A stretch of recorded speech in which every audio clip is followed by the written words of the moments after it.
Who is the most evil person you have ever met in your entire life? Story 1. Fortunately, he was also stupid. Danny, the dispatcher at my former taxi job. He thrived on conflict and loved creating hardship for both drivers and customers alike. I watched him deliberately send a taxi late because the woman emphasized how she couldn't be late to her doctor's appointment. He hung up and sort of chuckled and said, "Well, she's definitely going to be late now." He shortened my work and joked that he just wanted to see how long it would take me to go to jail for being behind on child support payments.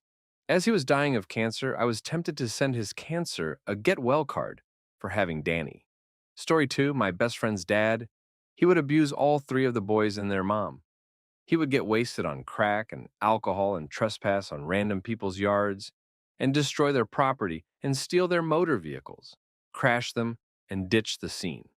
Once we all hit a certain age, the boys would ask me to hang out pretty often. Not only because we all had a good time, but I've always been a lot larger than their dad, and he almost never puts his hands on them. I could see the bit of fear in their eyes any time I left to go back home. This man is the perfect embodiment of evil on earth. He's beaten death in severe car wrecks, alcohol poisoning, overdoses, and cancer on multiple occasions. And after decades of this lifestyle, still roams our local city as a bum, getting wasted and destroying property. Seem to have negatively influenced the two younger brothers because they're slowly becoming their father, and they haven't had their sweet, caring mother to turn to because she passed about 12 years ago. Story 3. My mother-in-law. And I know it's a trope for men to dislike their MIL, but she has never done anything to me directly. Instead, she routinely physically and emotionally abused my wife in ways we're still unpacking in our 30s. She emotionally manipulates and, we suspect, baby trapped my feel. She has alienated every person that ever gave her kindness because she takes advantage of people. She has used her husband's chronic health issues to gain sympathy with people and then takes as much money as she can before losing people's numbers. And to top it all off, she has totaled 6 cars in as many years, thankfully never hurting anyone else. But it's only a matter of time. She's currently laid up in the hospital because this last wreck almost ended her, and that would have been a kindness. Story 4. I'm a criminal defense attorney, and I've represented literally thousands of people over the course of nearly 2 decades of this work. The vast majority of them, even folks accused of very serious felonies, are people who have made mistakes. Mostly their mistakes are fueled by addiction issues. I could probably count the number of truly evil people I've encountered in my job on fewer than 2 hands. Then there's Eddie. Of course, not his real name. The thing about Eddie is that he creeped out the whole courtroom staff: clerks, court reporter, bailiffs, judge, ADA, secretaries, everybody. These are people, like me, who work with people accused of committing crimes every day and don't get rattled by much. Of course, I had met and interviewed Eddie before the hearing we had to have, where everybody else got to hear about what he did and how he felt about it. Eddie took advantage of a 4-year-old. As horrible as that sentence is on its own, most people in similar situations are at least somewhat repentant when they're caught. Whether they're truly sorry or not is an open question, but they at least put on a show of being sorry. Not Eddie. Story 5. My ex-wife. She pretended to be normal, but was a psycho.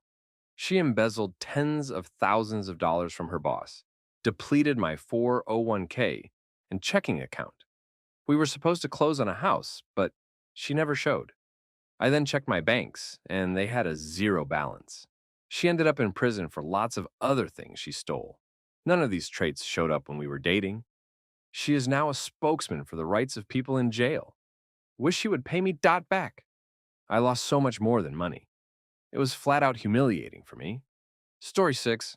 My grandmother from my dad's side. I won't trauma dump much, but to understand how vile she is, when my mom got out of the hospital after giving birth to my sister, she made her cook for like 20 people, sweep the roof, and much more. No one helped my mom from that mob of relatives from my dad's side. Back then, my dad worked at a really busy job, so he only got home late and wasn't able to help. She also constantly envies me, my sisters and my mom. Yes, envies. Her literal grandkids. Even my youngest sister, who's only 9. Whenever she or any of my sisters or I seem to be having a good time or a conversation with our dad, she always tries to make butt in that conversation or scold us for something, so we won't talk to him. I will skip out on the amount of drama she has caused and the insults that she had addressed. Too bad her other grandkids don't give a crap about her, and are kind of dumb as hell with no achievements in life. I absolutely love my parents, though. Story 7 had a classic story about a bully in high school. Known family name, for not the right reasons, threatening you if you talk to his girl. Prettiest girl in my class. Got expelled a few times for violence, and once for putting marbles on a teacher's desk. Her kid died while choking on a marble a few years before that. Knocked the girl up at 15 and died a few years later in a motorcycle incident while driving without a helmet. I celebrated that day with some drinks. Story 8, Wouter Basson, aptly nicknamed Dr. Death. We saw him at a family restaurant in South Africa with his wife. I would not have known who he was, because we don't learn about such figures in our history classes. But my mom instantly recognized him, and we almost had to restrain her from stabbing him with a fork.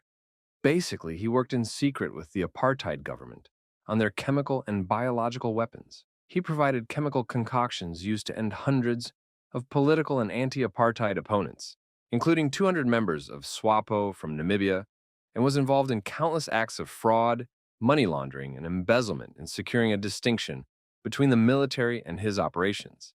He is also well documented as having traveled internationally for the express purpose of gaining more information on chemical warfare and weapons of mass destruction.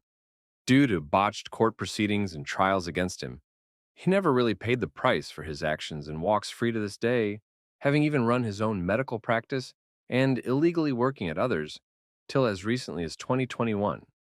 I hope he has the most painful, uncomfortable, and long-winded death that any human has ever experienced. Story 9, I had a nemesis in high school who taught me a very valuable lesson. The winner of the war is always the one willing to be absolutely ruthless. That kid stole the Game Boy out of my backpack, told the bus driver I was spitting on the bus and got me ISS, planted a stolen calculator in my backpack, and then told the school administration I stole it. So I was nearly arrested, told the school administration I was giving away my Adderall, and nearly got me arrested again, and actually got the kid I was giving it to arrested. Story 10, maybe not as evil as some people here, but when I worked security at Walmart, we had a quota of people we needed to catch per shift, or our jobs would be on the line.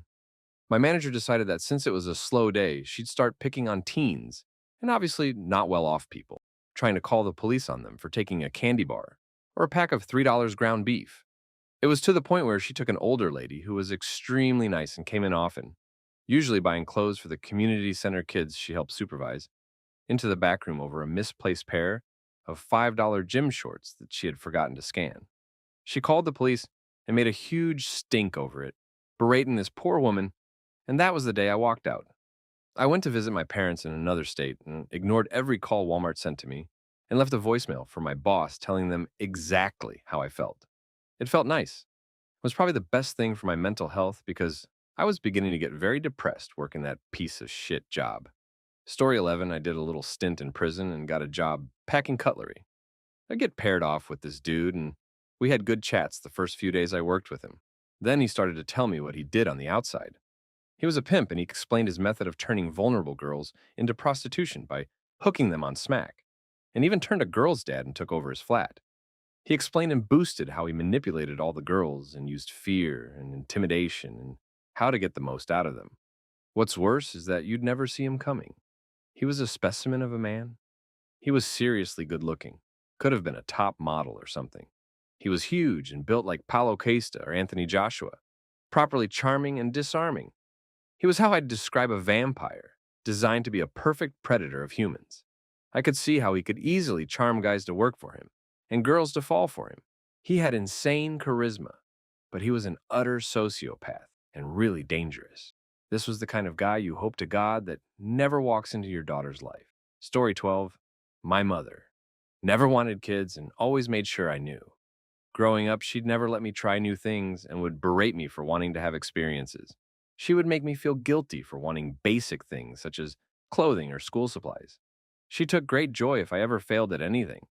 She would give me the silent treatment at any slight inconvenience. She abandoned me numerous times. As an adult, I decided to work hard and be the opposite of her in every way. She once again abandoned me in adulthood. I did become successful. She is jealous as hell. I will remain no contact with her till she's dead. Even then, I won't be at her funeral. Story 13. My father, his eyes look soulless. Not only is he physically and emotionally abusive, He's a narcissist and in denial. The scariest times with him were when he had alcohol-induced psychosis. A man scared of his own shadow is scary to a child, especially when you've seen what he's capable of. He broke into our house while we were away and stole all of my mother's identification information. The TV stole her photo albums from one of her cars, threw all her underwear in the pond, and threw her bras on the chandelier. He also stole my dog and threatened to let her out on a busy road if my mother didn't go see him. He also owes like 700K in tax. I don't know how nobody's caught him. I'm not scared of snakes, spiders, heights, etc., but I'm terrified of my father. Story 14, old CEO for a company I used to work for. Every time we interacted, I felt like I was looking at evil incarnate. Luckily, the director I was under purposely acted as a buffer because I wouldn't have taken what he continually took. This CEO guy would verbally abuse employees or clients slash partners on a regular basis. Not just being mean, but screaming, veins and eyes popping out. He turned on one of my teammates one day for using the wrong verbiage with a confused caller. I ran over, put my hand on his chest, and pushed him away, telling him to stop. He turned to me with that evil, and I matched his eyes and told him he better calm down or he'll regret it. I kind of saw him realize I was about to beat the shit out of him if he didn't calm down and scrambled back to his office. When COVID hit, he immediately let go of half of our small company and cut the remaining employees' pay by 50%. I, of course, left, but funnily enough, am going back to the industry in a few weeks with a company that has a lot more reach and market share. Going to make it my job to steal most, if not all, of their accounts.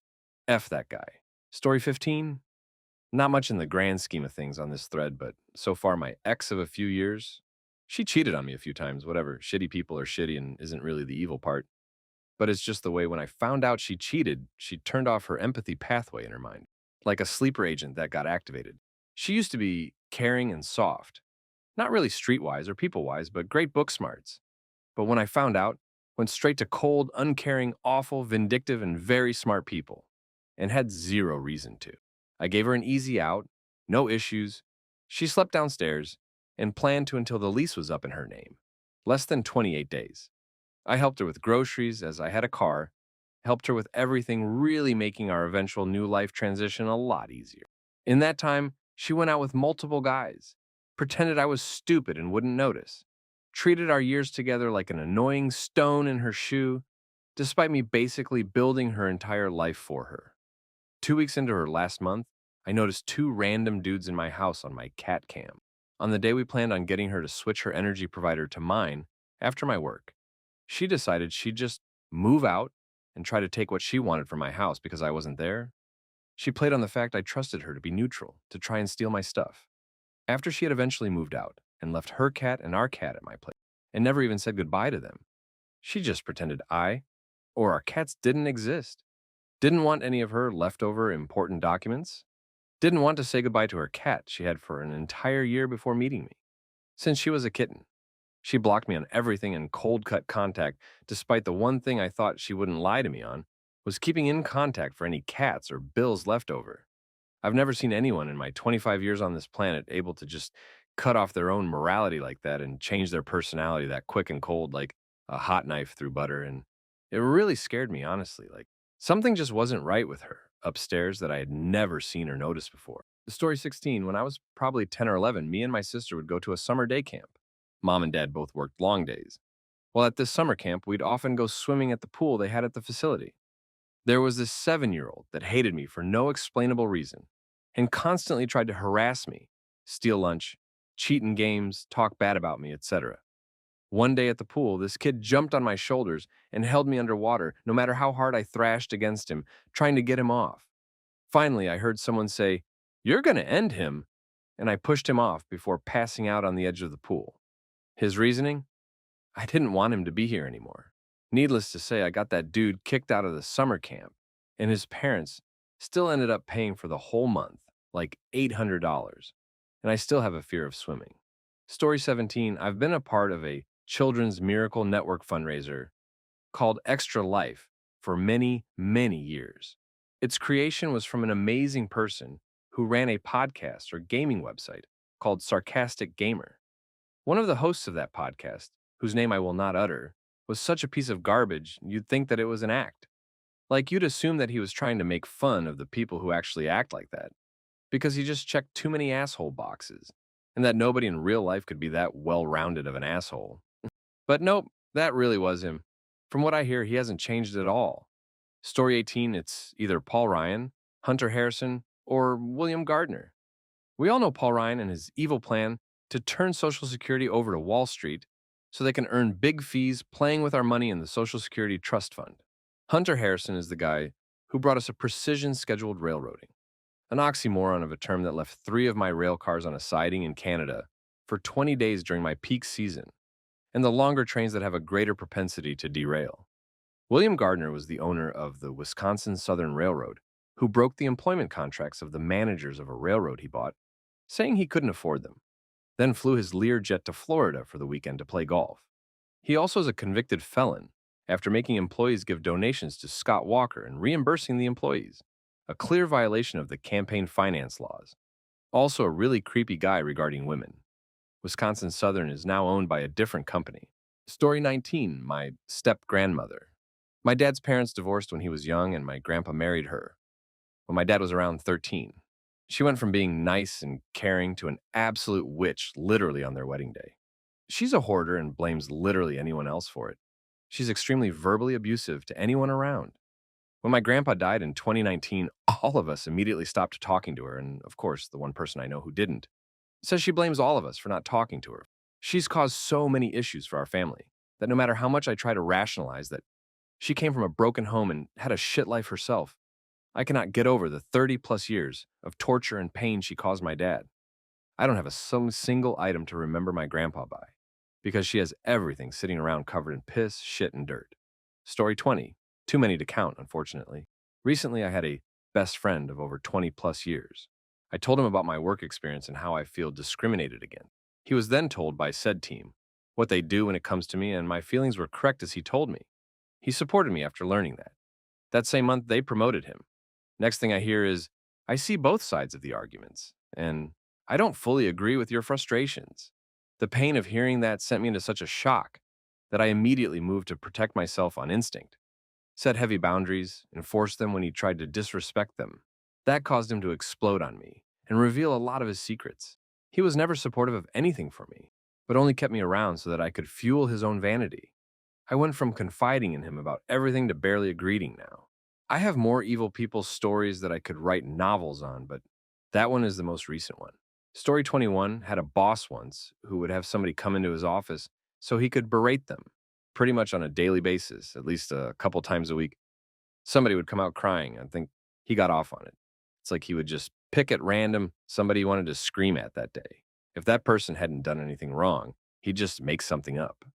I wasn't his target very often, but after the third time he screamed at me, I told him he was never to talk to me like that again. I've never seen so much open rage on somebody's face in person. Dude's face turned red, then purple.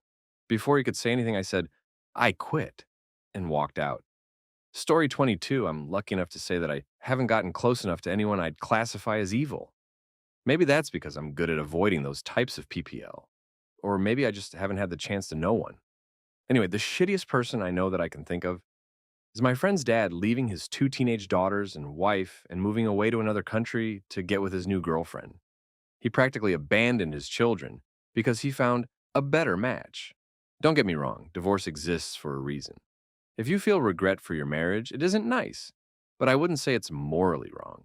But in this case, it was suddenly birthdays, family gatherings, shit that matters without dad. Story 23, in the 5th grade, we began to hear stories about a 7th grader at the middle school who was notorious for being a bully of legendary proportions. The stories made him out to be the size of a grown man, with the strength to match, and all of my older friends in my neighborhood swore by it. We just took it as then exaggerating and joking with him. I entered the school the next year as a 6th grader, and within a week knew someone that had a run-in with him. My friend was walking down the hall when the legendary bully came the other way and acted like he tripped and drove his shoulder into my friend's chest and then landed on him. This was pretty normal. He had ways of making things look like an accident to harm people. He also had a reputation for finding out where people that dissed him lived, and he would stalk them at their house and then beat them up. Apparently, he would lie to his parents and would have them drop him off nearby and go do his dirty work. And there was truth to the statements from my friend He was far and away the largest eighth grader and was already over 6 feet tall. I remember in the eighth grade someone bringing him up and a teacher telling us that he is going to kill someone someday, and the person likely won't even know why. She had him as a student and said he's the only kid in her entire career that gave her an energy that scared her, and she knew his reputation. But the problem was, he was so good at masking what he did, they could never prove malicious intent. About 15 years ago, he popped up on the news for having murdered a man that owed him 20 bucks. Him and another friend beat a guy, took his body into an alleyway, tried to clean up the blood, and then called the cops saying they found a body. Cops didn't believe it for a second because both guys had battered up wrists and lacked blood from massive head wounds. He is doing life in prison now.